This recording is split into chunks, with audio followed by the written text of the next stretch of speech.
Hey, so here's a follow-up to the last Hanon video that I did on four strings. If you don't know what a Hanon is, these are exercises that were developed way back when for piano players for, speed, technique, and things like that. And there's a lot of talk around these things, but a lot of people use them. It's not something that I made up, okay, but I'm going to show you in my way. I did it on the four string. I'm going to do it on the five string, and so you can see what that's all about. And I'm going to talk through the process as I go along. If we haven't met yet, my name is Ted, and I talk bass. The goal of this channel is to make music, and the bass guitar in particular, a little bit more accessible for people like yourself. So if you're into that kind of thing, do me a favor, hit that subscribe button, the like button, push all the buttons down there, and let's go on and get started. I think there's a hype feature down there as well, so you could hit that as well. So just like we did with the last video, let's do it with this one as well. On the five string, you got to turn the volume up first, rookie. Okay, so I'm going to play E major right here in the middle so you can kind of, see from the lowest string. All right? So let's look at what we have available to us on E major or on the five string. So I'm going to use that same shape, 2 4 1 2 4 1 3 4. That's our one octave. But we can get two octaves right here in this area. So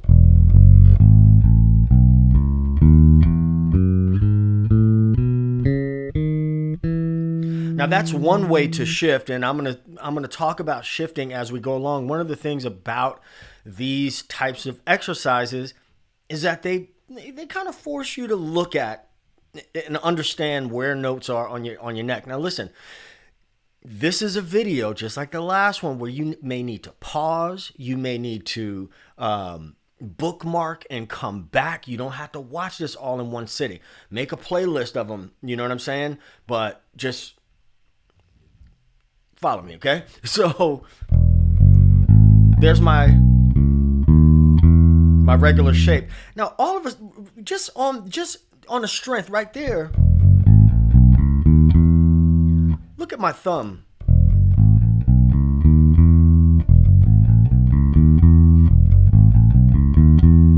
Okay? I'm being intentional about paying attention.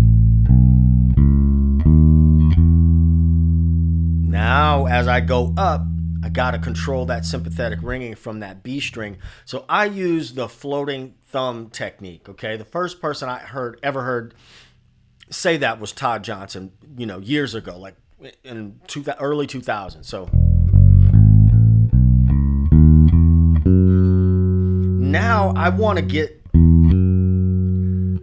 up to this higher octave here. I'm going to shift with my first finger. I feel like that's a good place to shift.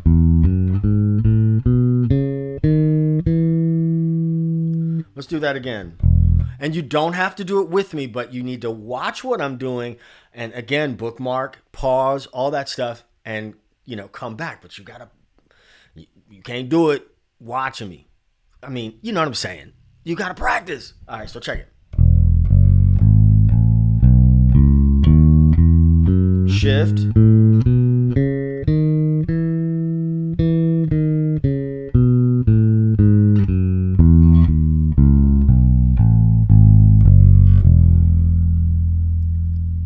Okay, got that?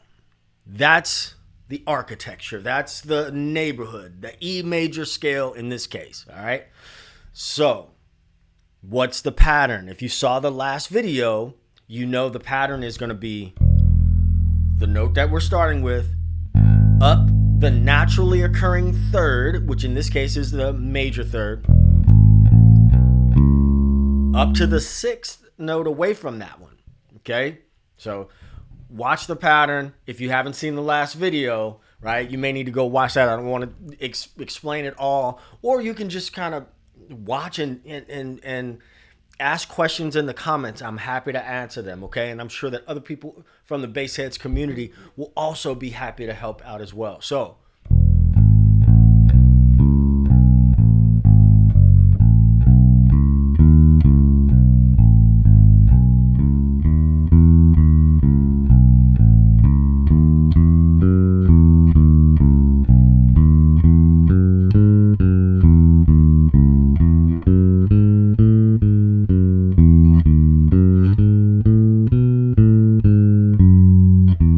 Now that's what we did on 4 string. We would have stopped there, but we still got that G string there. We gotta go up. Where have we seen that before? Sorry. I've already played that, so.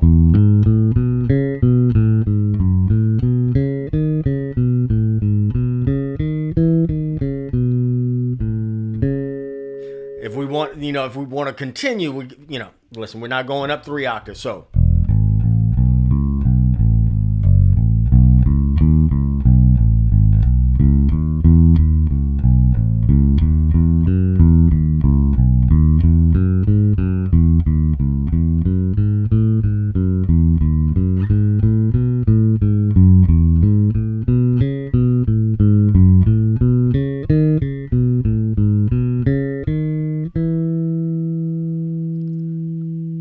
So we got the 2 octaves right there.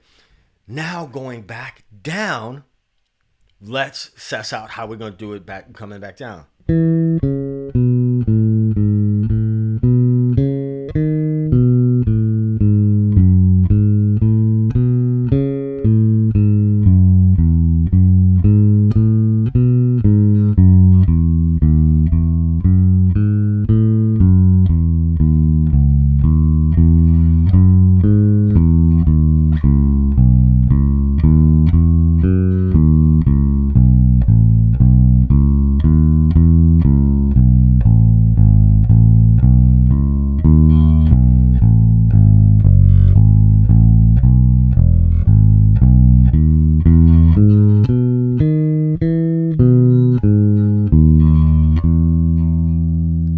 All I did was I went up that arpeggio.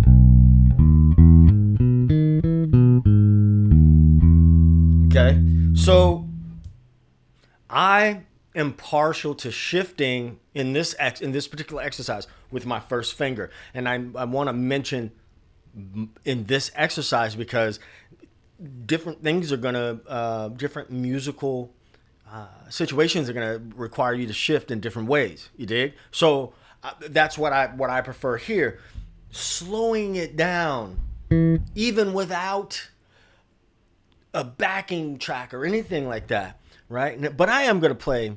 I'm gonna put an E pad on.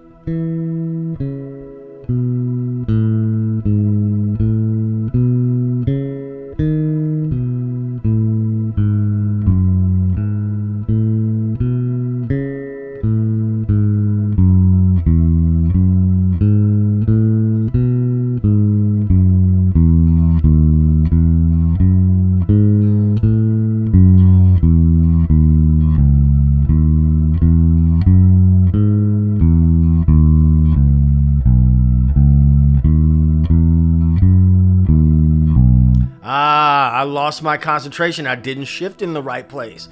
So you see it happen right here with me. So now I'm like, slow down, bruh, and talk about what you're doing, right? So I just want to get to that spot.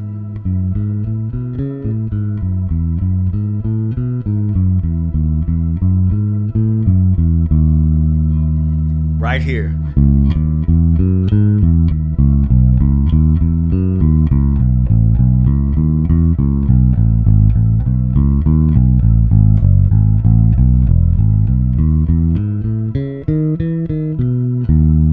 Played an extra note. So also, I'm gonna play that whole thing descending. I want you to watch as much as you can. Watch my thumb. All right, watch my thumb.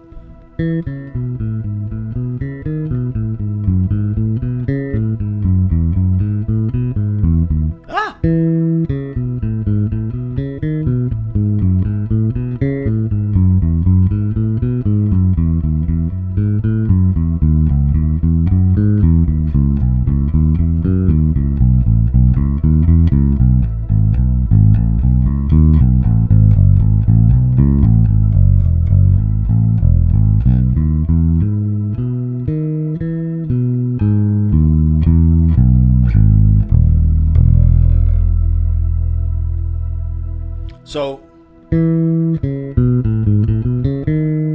when I'm playing those higher strings, my thumb is it's mostly controlling the ringing from that B string. Ah.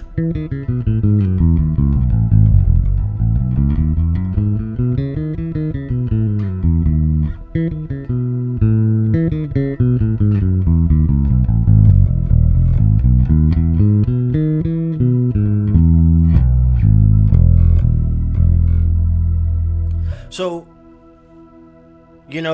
this is not necessarily something that you would play on a gig or in a solo. I mean, you might, but what I also kind of suggest is that when you're playing along with a pad, let's go to a different key. Let's go to D major.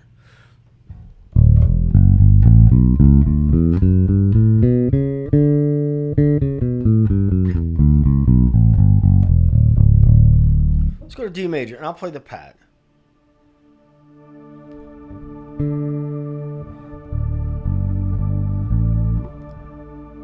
I'm gonna play soft and try to be super deliberate about what I'm playing as well. Like, not try to be super deliberate, but I'm going to try to. I'm at a loss for words at the moment, but deliberate is the word I'm going to use.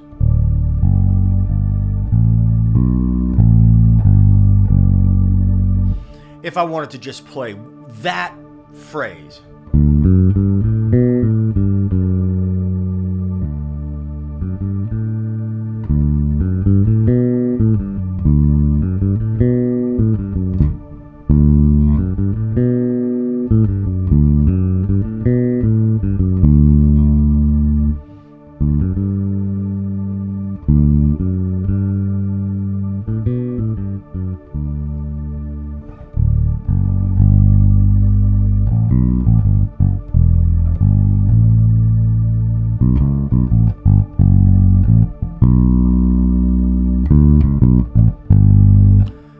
If I want to start thinking about like, let me put some little patterns, I could do that. These are sequential patterns.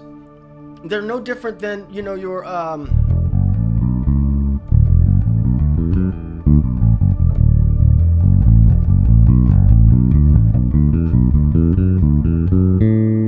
those pentatonic patterns that we know and love, right? It's no different from that.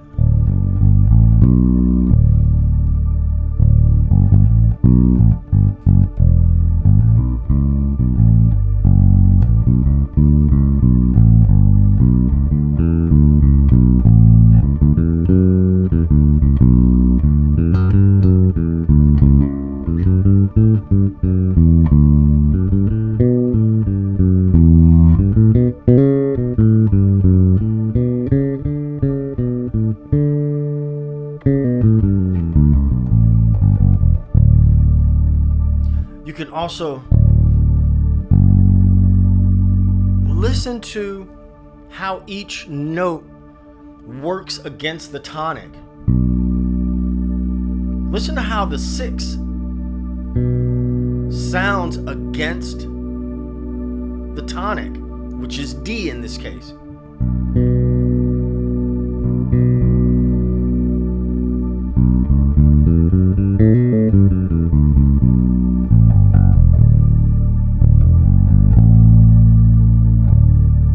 Listen to how the 4th sounds.